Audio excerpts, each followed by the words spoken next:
ये कहानी है एक ऐसे शख्स की जिसकी साधारण सी आस्था उसे एक ऐसे अंधेरे और भयानक रास्ते पर ले जाती है जहां एक छोटी सी गलती उसकी पूरी जिंदगी को हमेशा के लिए बदल कर रख देती है। क्या कभी ऐसा हो सकता है कि भलाई करने जाओ और वही आपकी जिंदगी का सबसे बड़ा तूफान बन जाए? यही वो सवाल है जो हसन की कहानी के बिल्कुल सेंटर में है। एक ऐसा सफर जो उसे जिन्नात की दुनिया के उन पहलुओं से रूबरू कराएगा जिनके बारे में शायद ही किसी ने सुना हो। तो चलिए इस कहानी में थोड़ा और अंदर चलते हैं। इसकी शुरुआत होती है हसन के साथ, एक बड़ा ही नेक और मजहबी इंसान जो सोशल मीडिया पर अपनी धार्मिक जीवन शैली दिखाकर लोगों को प्रेरित करता था। तो होता यूं है कि हसन की जिंदगी में सब कुछ ठीक ठाक चल रहा था। एक दिन मस्जिद में उसकी नज़र एक बच्चे पर पड़ती है जो ना जाने क्यों लगातार रोए जा रहा था। हसन ने बस हमदर्दी में बच्चे के सिर पर हाथ रखा और कुछ दुआएं पढ़ दी, और बस जैसे कोई चमत्कार हो गया हो, बच्चा एकदम शांत हो गया। यही एक छोटी सी घटना हसन को रातों रात मशहूर कर देती है। लोगों में बात फैल गई कि हसन के पास जिन्नात और बुरी आत्माओं को भगाने की कोई खास ताकत है। अब हसन की ये जो नई नई शोहरत थी वो पहुंच गई एक बहुत अमीर और कह सकते हैं रहस्यमयी आदमी तक, जिसका नाम था मोहम्मद। मोहम्मद ने हसन के सामने एक ऐसी पेशकश रखी जिसे ठुकराना लगभग नामुमकिन था। हर एक मरीज को ठीक करने के बदले 10,000 ओमानी रियाल। और यही वो पेशकश थी जिसने हसन को एक ऐसी दुनिया में धकेल दिया जिसके बारे में वो कुछ नहीं जानता था। अब इस काम के लिए हसन अपने एक दोस्त से मदद मांगता है जो थोड़ा बहुत इन चीज़ों के बारे में जानता था। उसका दोस्त उसे एक जादूगर की किताब और भेड़िए की खाल से बना एक बेल्ट देता है। वो कहता है कि जिन्नात भेड़िए से डरते हैं, इसलिए ये उसकी हिफाजत करेगा। बदले में वो मुनाफे का 20% हिस्सा मांगता है। दूसरी तरफ मोहम्मद भी अपनी शर्त साफ कर देता है कि अगर कुछ भी ऊंच नीच हुई तो सारी जिम्मेदारी अकेले हसन की होगी। और बस यहीं से हसन के इम्तिहानों का और उसके बाद शुरू होने वाली भयानक घटनाओं का एक ऐसा सिलसिला शुरू होता है जो खत्म होने का नाम ही नहीं लेता। तो पहला केस था मोहम्मद का ही एक रिश्तेदार दिलावर। जब हसन और मोहम्मद गाड़ी से जा रहे थे तो दिलावर अचानक सड़क पर उनकी गाड़ी के सामने कूद गया। उसकी हालत देखकर साफ पता चल रहा था कि उस पर किसी बहुत ताकतवर जिन का साया है। अब यहाँ जो हुआ ना, वो किसी को भी हैरान कर देगा। हसन ने दिलावर को भेड़िए की खाल वाले बेल्ट से पीटना शुरू किया और फिर अपने दोस्त की दी हुई किताब से 3 दुआएं पढ़ीं। जैसे ही दुआएं पूरी हुईं, दिलावर के शरीर से गुस्से से भरा एक लाल धुएं का बादल निकला और सीधा आसमान में गायब हो गया। और दिलावर, वो एकदम ठीक हो चुका था। हसन को लगा चलो काम तो हो गया खत्म। लेकिन असली कहानी तो अब शुरू हुई थी। अगले 7 दिनों तक उसे अपनी खिड़की पर रोज एक काली बिल्ली दिखने लगी। 7वें दिन तो हद हो गई जब उसे सुपरमार्केट में वहम हुआ कि उसी बिल्ली ने उस पर हमला कर दिया है। फिर अगले 7 दिनों तक एक भयानक परछाई उसे खिड़की से घूरती रही, जिसने कहा हमें सिर्फ तुम पर नजर रखने के लिए भेजा गया है। और इसके बाद उसे मौत के फरिश्ते जैसा एक भयानक जीव दिखने लगा, जिससे हसन को यकीन हो गया कि अब उसकी मौत करीब है। हसन तो पहले से ही डर के साए में जी रहा था कि तभी एक दिन दरवाजे पर मोहम्मद आ धमकता है, बुरी तरह से डरा हुआ। वो बताता है कि उसके साथ भी हूबहू वही सब हो रहा है।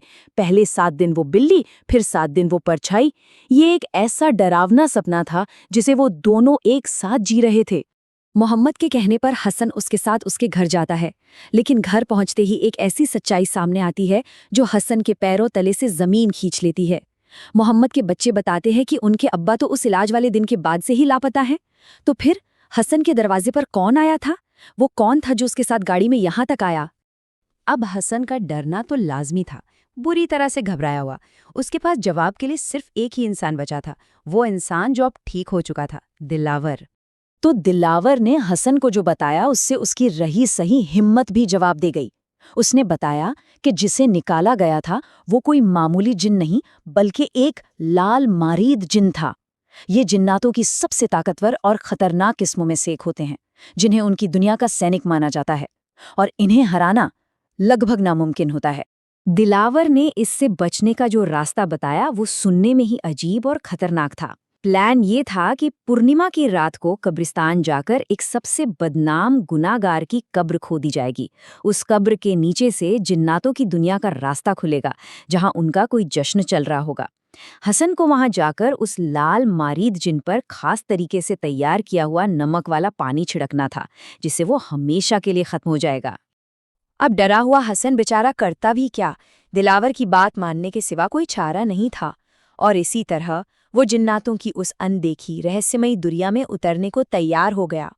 दिलावर ने हसन को एक खास चादर दी, जिसे ओढ़ने के बाद वो जिन्नातों को दिखाई नहीं दे सकता था। कब्र के नीचे उतरते ही हसन ने जो देखा वो यकीन से परे था। वो एक ऐसी दुनिया में था जहां हर तरफ जिन्नात जश्न मना रहे थे। ये एक ऐसा मंजर था जो डरावना भी था और हैरत अंगेज भी। अब कहानी अपने सबसे जरूरी मोड़ पर आ पहुंचती है, जहां योजना और हकीकत का आमना सामना होता है और एक बहुत ही भयानक सच सामने आता है। हसन ने हिम्मत जुटाई, भीड़ में उस लाल मारी जिन को ढूंढा और उस पर वो नमक वाला पानी फेंक दिया। देखते ही देखते वो जिन उसकी आंखों के सामने ही घुलकर खत्म हो गया। एक पल के लिए हसन को लगा कि बस सब कुछ ठीक हो गया है। लेकिन जैसी हसन भागने के लिए मुड़ा, उसकी चादर खिसक गई और बस बाकी जिन्नातों ने उसे देख लिया। उन्होंने उसका पीछा करना शुरू कर दिया।